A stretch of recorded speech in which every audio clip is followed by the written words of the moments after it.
Mnapoisikia Injili, mbona mnakaa mbali?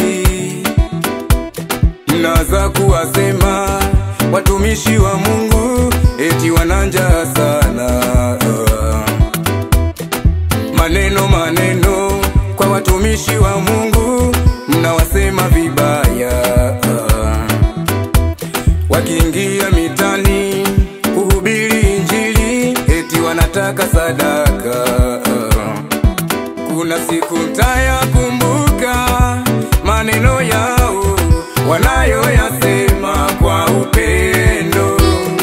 Sauti zao zitawajia zikisema, wache maovu mrudieni Mungu. Leo chukua maamuzi yaliyo bora moyoni mwako.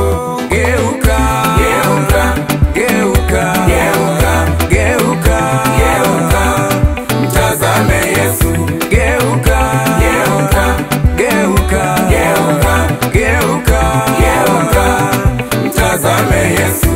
Geuka, geuka, geuka, geuka, geuka, geuka, mtazame Yesu.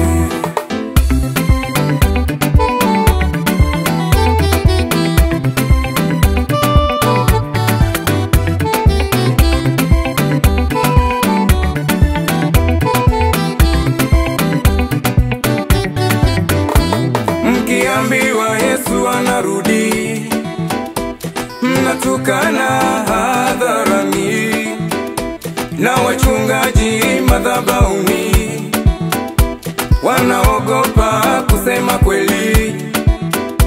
Pale atakaposema Yesu yu karibu, washirika wote watatawanyika. Njoo upokee majumba, magari, hiyo ndiyo Injili iliyobakia. Lakini Yesu bado na watu aliyojisazia.